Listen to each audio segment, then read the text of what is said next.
Welcome and thank you for joining. My name is Solange Patarroyo. I am a health educator for community health at Atlantic Health System. Today, do you work safely in a district work is presented by Dennis Kelleher, program specialized in avenues in motion. Before we begin, I have a few announcements.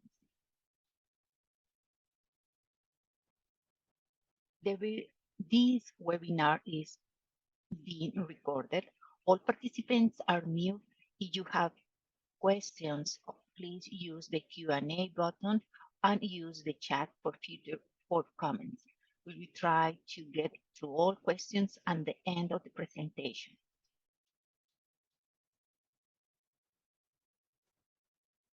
We, Atlantic Health, are proud to present the Atlantic Health Quit Smoking Program. These programs include individual assessment, pre-nicotine replacement and products, and 6-week group meetings to help you and stay smoking free. There are multiple days and times with groups available in person or virtual. For more information, you can call our line 1-844-472-84999 or send an email to atlantichealth.org.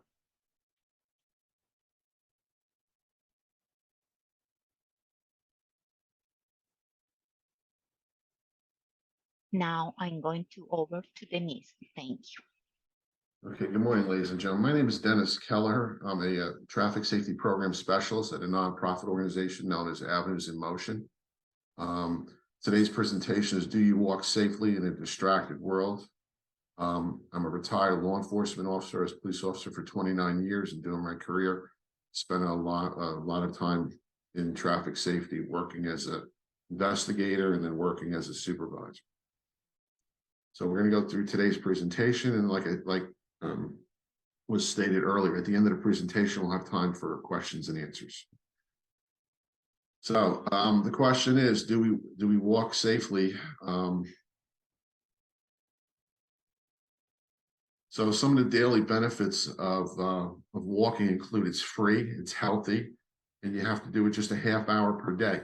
The other thing with walking is you don't have to just go out and do it for a half hour straight. You can break it up into 5 or 10 minute segments. If you think about what we do during our normal day, shopping and other things, we probably get our exercise in, but it's recommended that you do at least a half hour every day.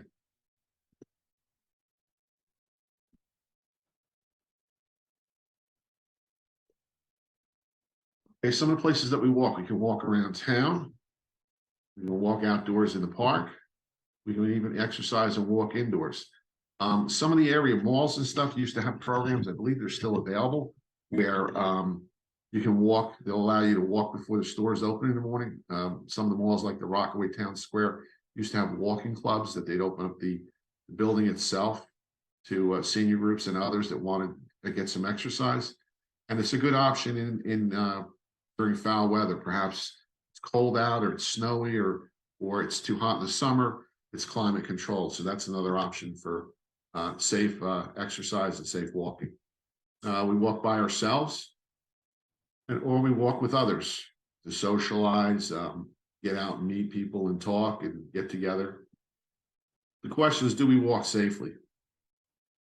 Unfortunately, seniors are involved in a lot of pedestrian crashes. In New Jersey, 62% of pedestrians killed in traffic crashes are 50 plus years old, and 40% of New Jersey motorists killed in traffic crashes this year were 50 plus also. So the older population is overrepresented in serious and fatal crashes. So this is something to be concerned about. So let's talk about some tips and ways that we can stay safe when we're out and about. First thing we want to point out is that before you start your walk, you should prepare, have things available, perhaps a hat, it's a sunny, bright day, sunglasses. If you need eyewear, normally to see, prescription glasses, you should have those.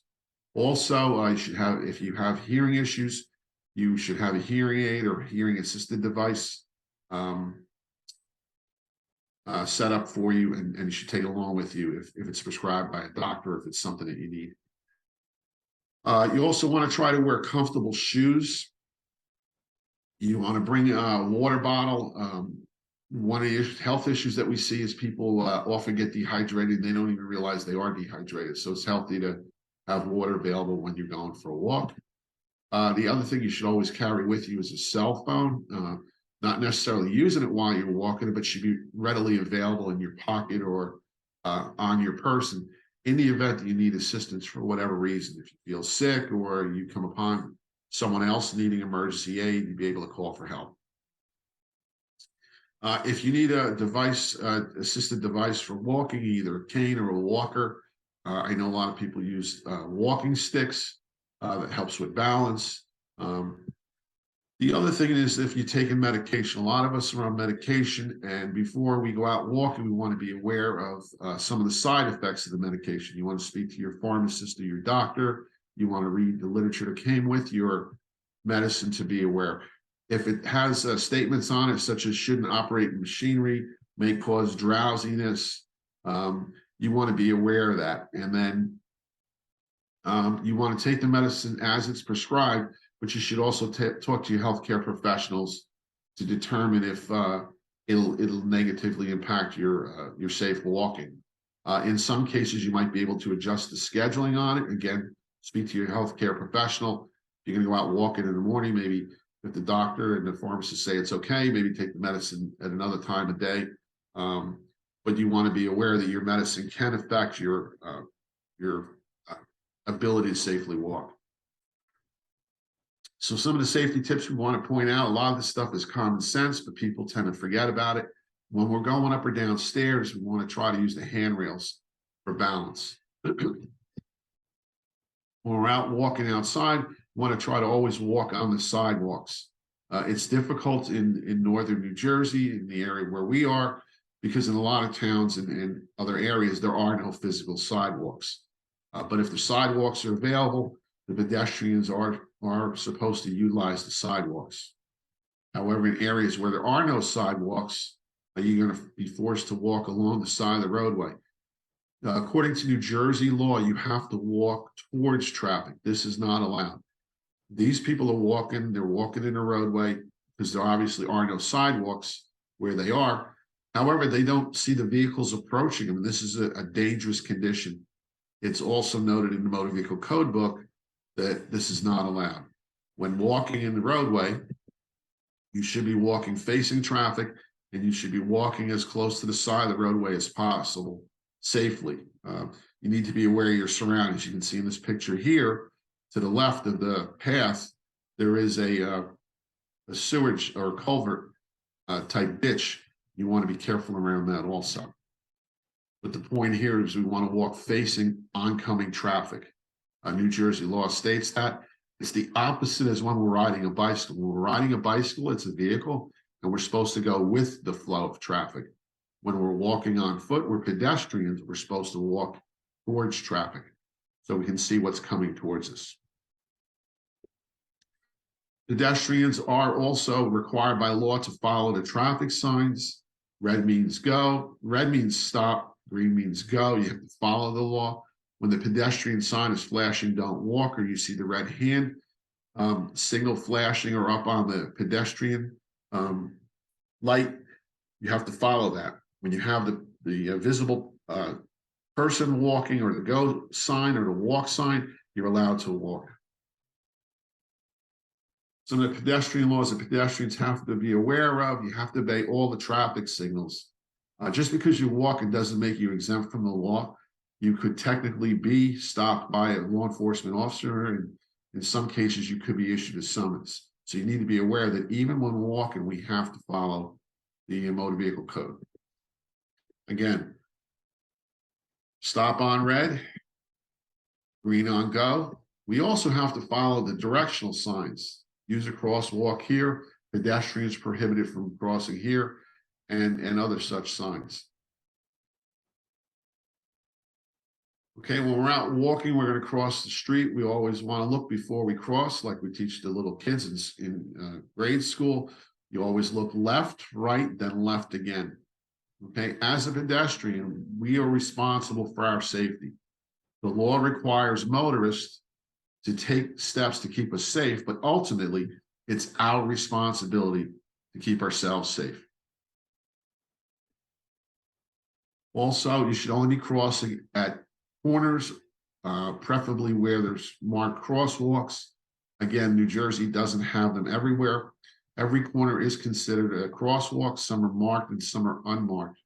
But we should be crossing at the corners because that's where drivers are expecting us. Again, you want to follow the traffic signs. Okay, we don't want to cross mid-block like this woman is doing.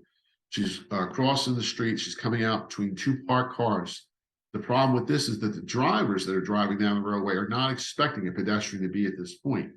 This is where a lot of conflicts occur. This is where a lot of crashes occur because, again, the motorists are driving along. They may be paying attention, they may not, but they're not expecting a pedestrian at this particular location.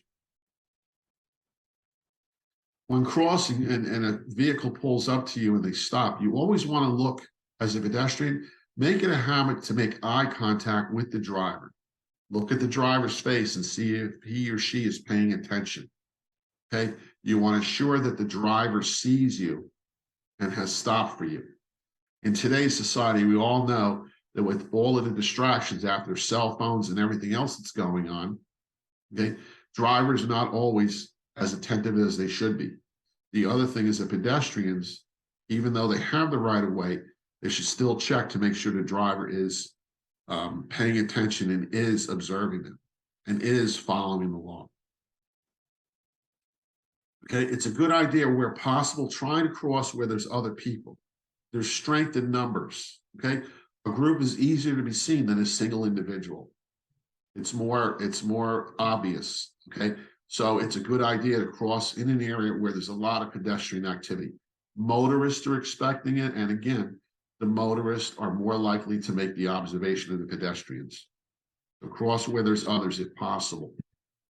Okay, when walking, whether we're crossing the street or we're actually walking down the sidewalk, we want to be aware of imperfections in the road or the sidewalk surfaces or the pavement.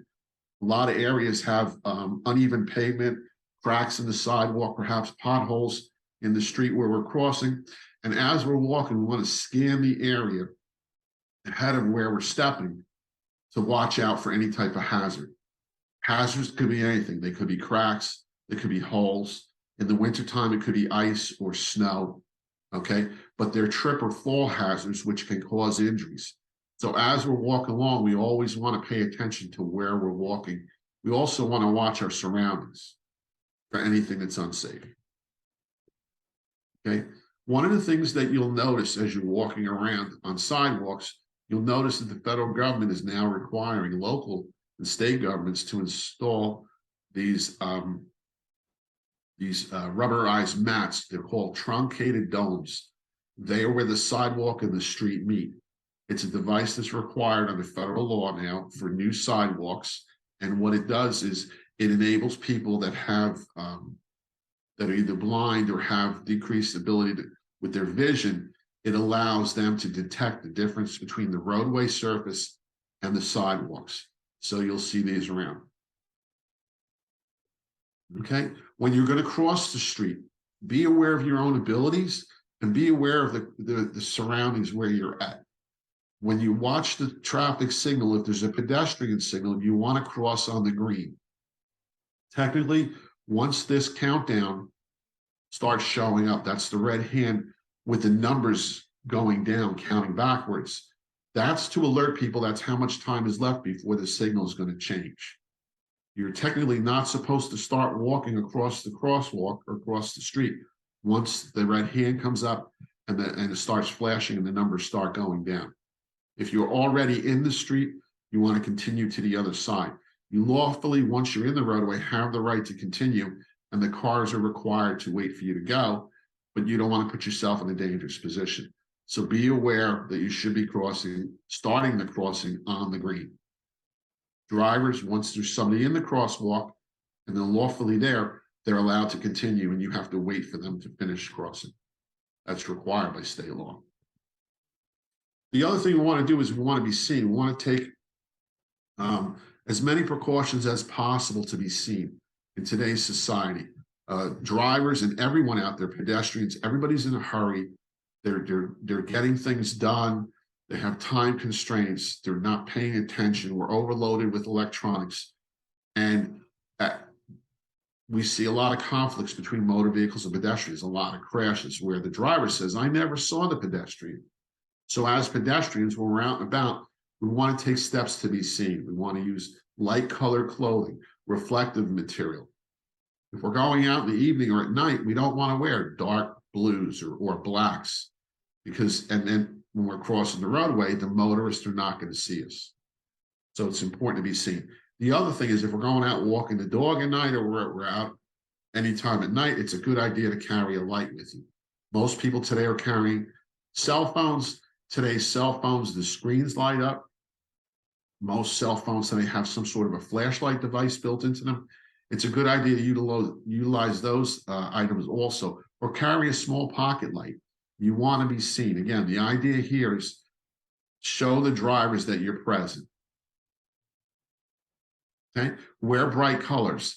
This diagram shows what the different colors that people wear, how far away drivers can see them. You'll see that the first one is blue or blacks.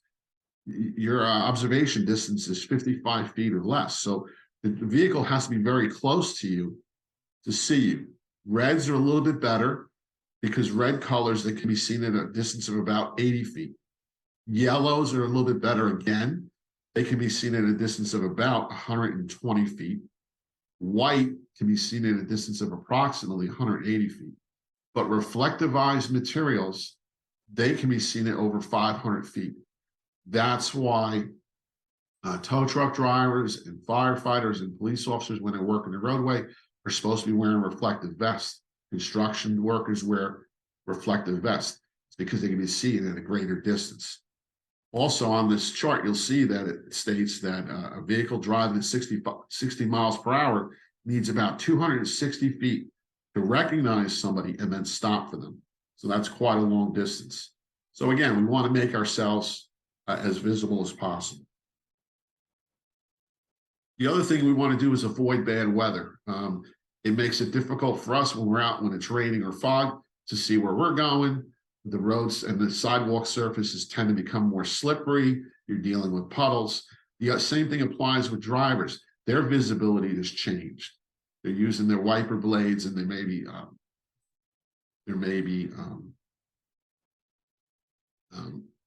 things taken away from their vision in the vehicle, either snow or sleet, or maybe the windows on the inside of the car foggy. But bad weather has an effect. So if it's possible, we want to try to avoid bad weather when we're out walking, if possible. It's not always possible, but if it is possible, try to avoid the bad weather. We want to stay alert because distractions are everywhere. Okay.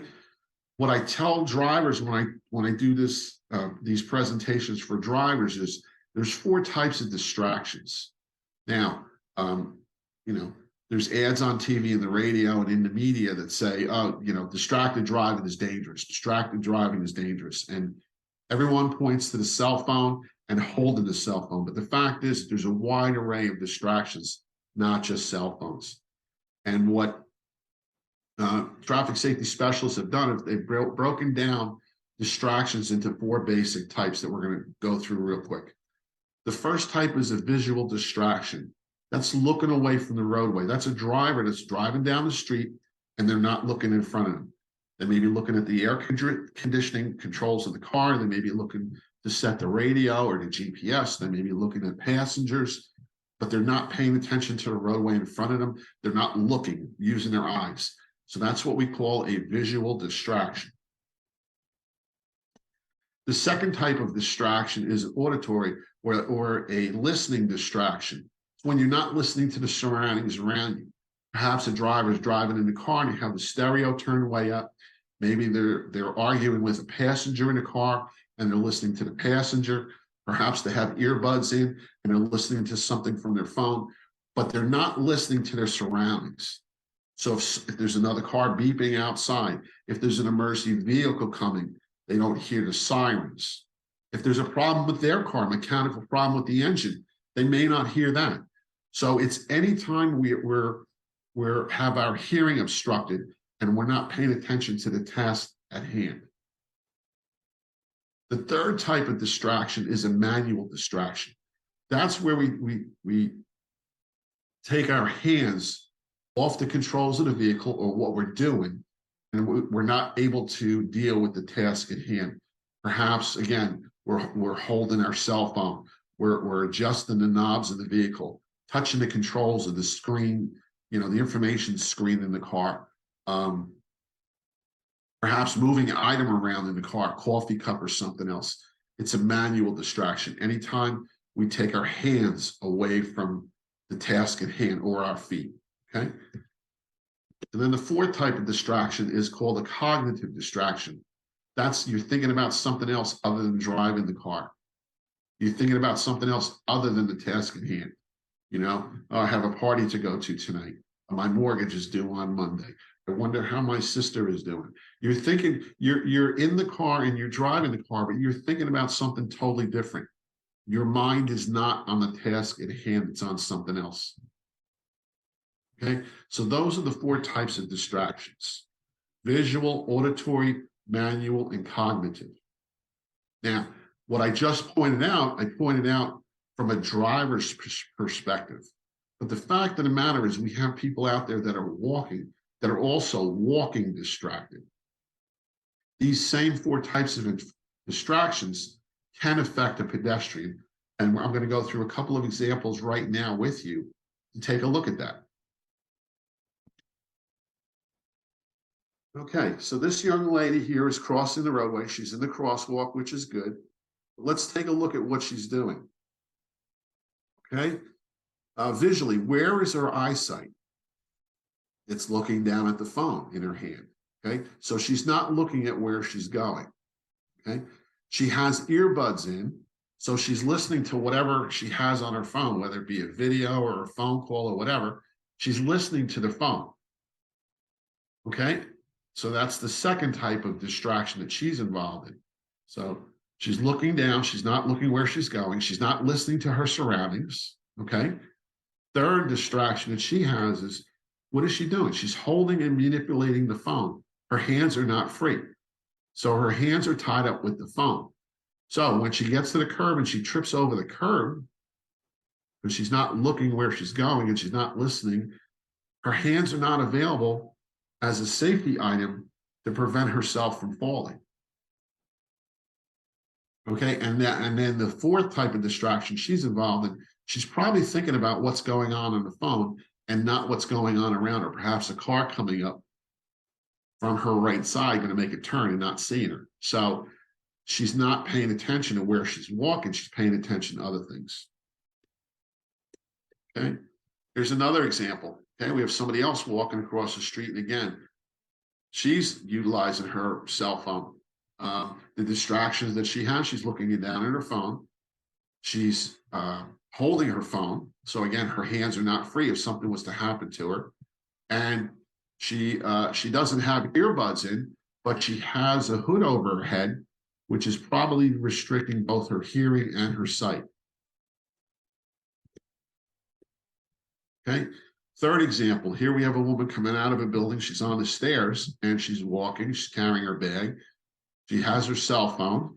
She's looking down and she's carrying some sort of a sandwich or something. So again, her hands are tied up. If she was to fall, she couldn't support herself. If someone was to come up and try to drag her, grab her bag or something like that, she wouldn't see them coming. She wouldn't hear them coming. And she wouldn't be able to put her hands up perhaps to protect herself. So this is another one where you have multiple distractions. She's listening to the phone. She's talking on the phone. She's looking down. She's holding the phone. So again, these are all examples of distracted walking. So just like we have issues today with distracted driving, drivers that are listening to loud music, or they're talking on their cell phones, or they're texting, we have the same issue with pedestrians where they're not paying attention.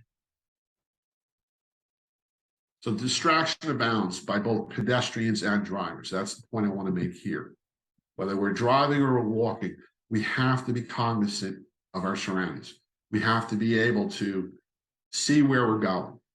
We have to be able to see our surroundings. We have to be able to see hazards in our surroundings, whether it be cracked sidewalks, suspicious persons, vehicles speeding towards us, whatever it is, we have to be able to see what's going on. Drivers, the same thing. You have to be able to see what's going on your dashboard.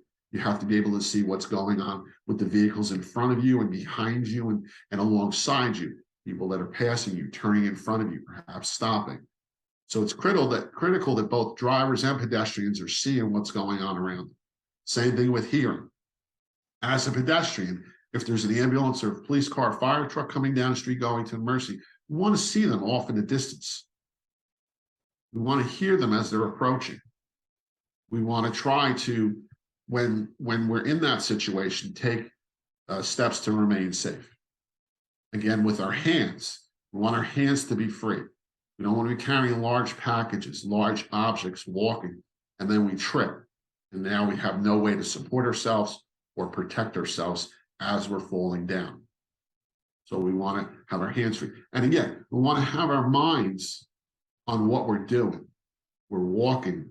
We want to be aware of our surroundings. We want to be aware of who is around us in our surroundings. People, vehicles, bicycles. We want to be aware for any type of danger so we can be aware of it and plan evasive action if we have to.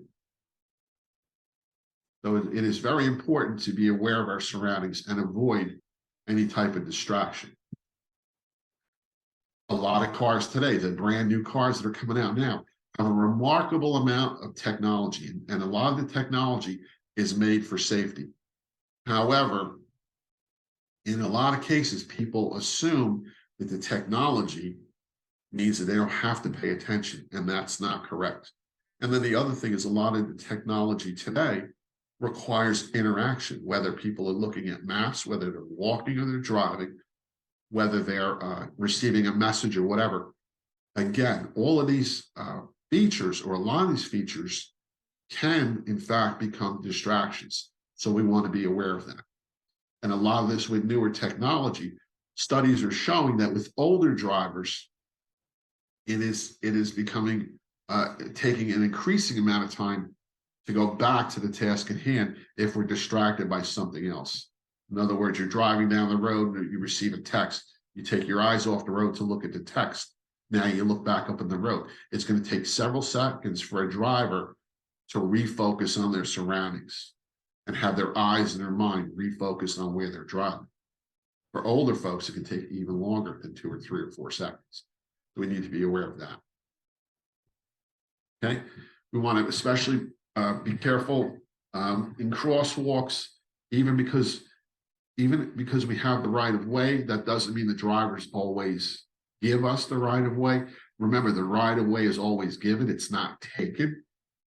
And what that means is we have to rely on the drivers to follow the law and allow us to cross. We don't just assume that, well, I'm here, I'm walking across the street, and the law says that Dennis can cross the street, so the driver better stop. That's not the right mentality to have. Okay. And again, with distracted walking, there are some places that have tried different rules and laws about distraction and walking distracted. Honolulu, Hawaii was one of them a few years ago. And let's be clear, I'm not proposing that we find pedestrians for walking distracted. However, like I said earlier, pedestrians are also required to follow the law. There are mentions in my next slide is going to go over it that the pedestrians do have the right of way, but it's not an unlimited right. Okay, so we've already talked about distracted drivers. The most common distraction is the handheld cell phone. But if you think about, Bluetooth, and you think about hands-free cell phones, you're still distracted because you're thinking about what's on the phone or what's going on in the device. You're listening to the device and you're looking down at the device. So you're still distracted. It's just not technically against the law in New Jersey today. So we want to try to use common sense and avoid all distractions. Another area of concern for us when we're out walking is parking lots. You go to a shopping mall, you go to a giant supermarket parking lot, and you have a lot of pedestrian traffic. Approximately 20% of the motor vehicle crashes occur in or near parking lots. And unfortunately, a lot of those crashes involve pedestrians. Why? Because people park their cars and they're walking to the store. They're either walking with themselves, they're walking with their children, they're walking with a cart, they're walking with their family members. And as they're walking to the store or walking from the store, they're thinking about their purchases, they're thinking about the sales, they're talking about other things, and they're really not paying attention to their surroundings. There's some sort of a sense that they're okay in a parking lot, but in reality, they're not. Again, when we're walking through a parking lot, we want to use our senses. We want to listen. We want to look. We want to pay attention to where we are. Drivers tend to get in their cars and they're focused on the task at hand, and they have to back out of a parking space. And a lot of times they're not paying attention, or they rely on the backup camera, but they don't physically turn around to look. And that's where a lot of issues occur with parking lots. So when we're walking through the parking lot, going to the store, whatever, we want to pay attention. Don't just assume that the car sees us. Don't assume that the driver sees us. Okay? When we're driving in a parking lot, the way that we as drivers avoid pedestrians is try to park so your car is facing out.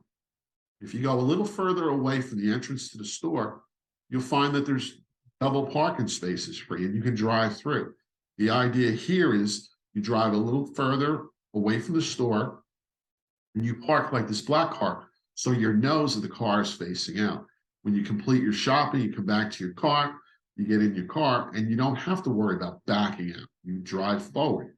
And again, if you're parked a little further away from the store entrances, you should have less pedestrian traffic to deal with. So it's safer for everybody. So that's just a tip we try to throw out there. The other thing is you're getting in your more steps for your 30 minutes a day. So there's a lot of benefits to doing your parking like this, parking a little further away from the entrance, park with your nose out. You don't have to back out when you leave. And again, you're getting a little bit more exercise, and there's less pedestrian traffic where you're parked. Okay, New Jersey passed law in the early 2000s requiring motorists to yield for pedestrians in the crosswalk. The state realized that a lot of New Jersey drivers, for whatever reason, don't know, don't understand, or don't follow the word yield.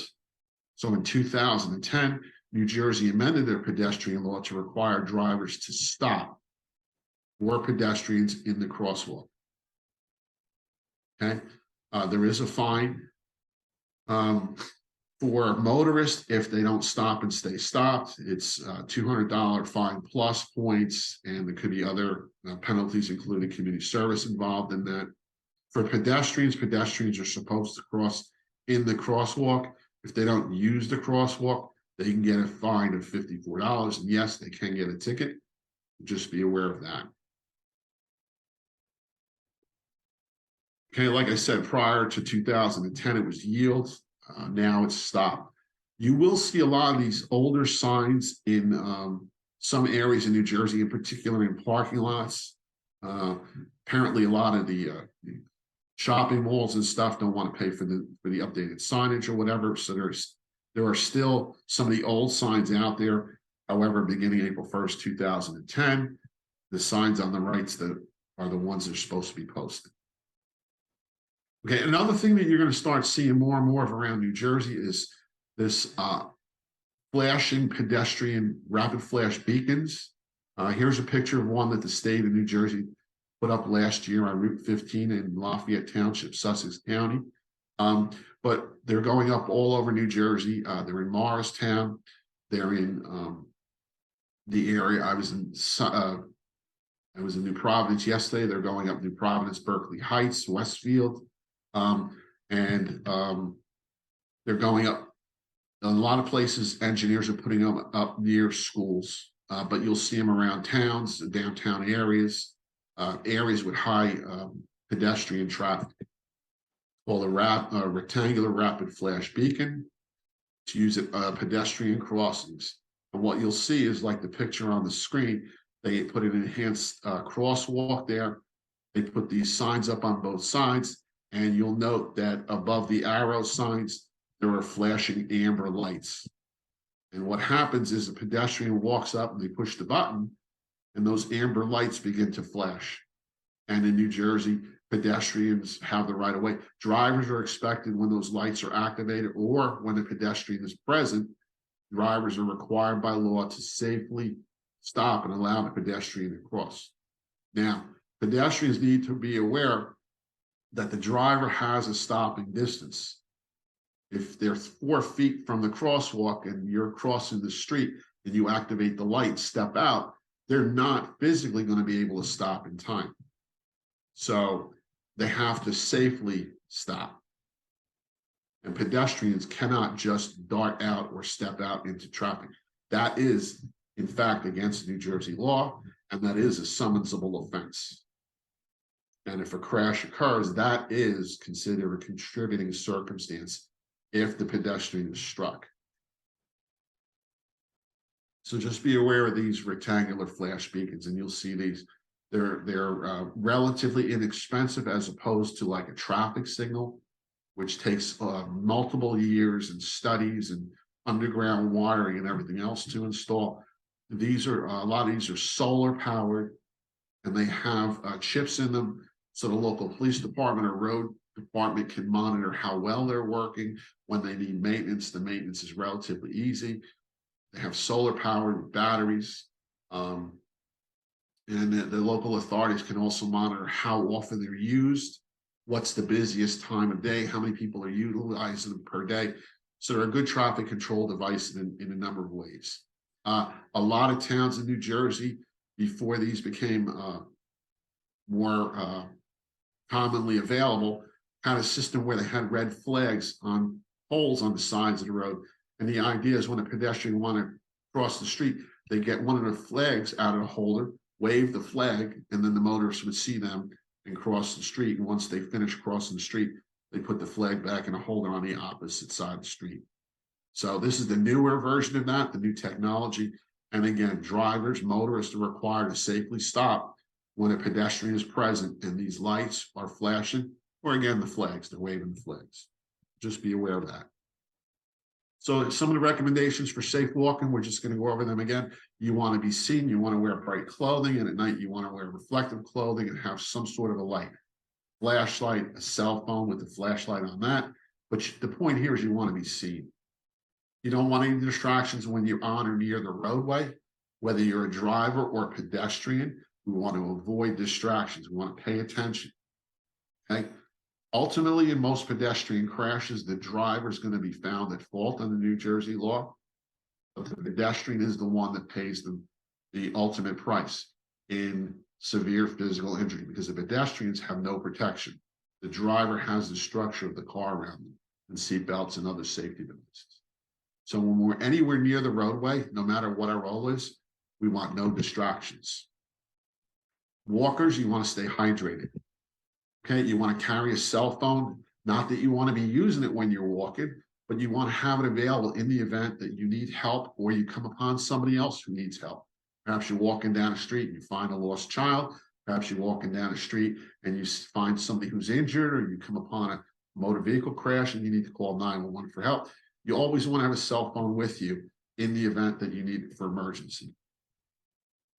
You want to stay alert for your surroundings. This is from both a pedestrian safety and traffic safety standpoint, but also a personal safety and a crime prevention viewpoint.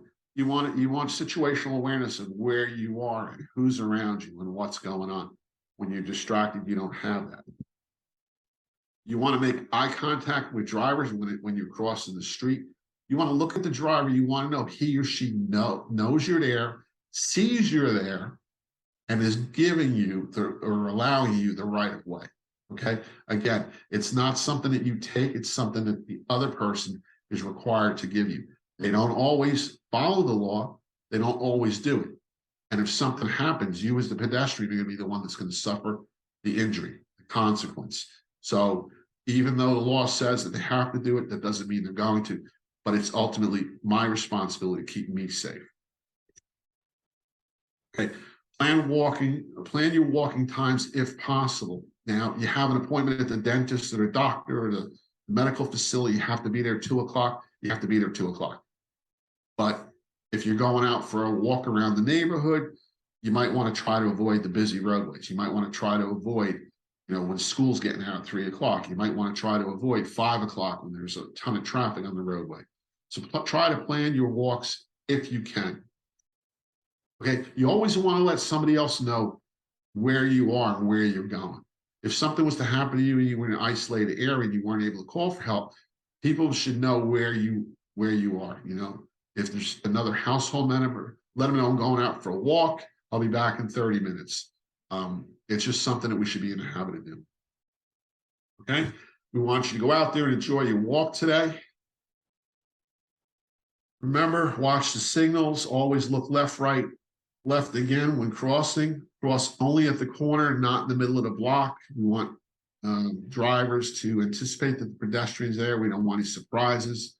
When you're crossing, you're dealing with a car, always look the driver in the eye. Wear bright clothing, avoid bad weather, walk with other people, strength in numbers, be prepared, and don't be distracted. So what we want you to do is be a savvy pedestrian. We want you to walk safely. So go out there and spread the word to your family and friends. And I thank you for your time. We thank you for joining us, and we kindly ask to take a few minutes to answer the survey that we have. And we want to a special thank you, Dennis, for dedicating your time and expertise today. If you have any additional questions or comments, send an email to communityhealth@atlantic.org or call us at 1-844-472-8499. That concludes our webinar, and we say thank you and have a wonderful afternoon. Thank you. Everyone be safe.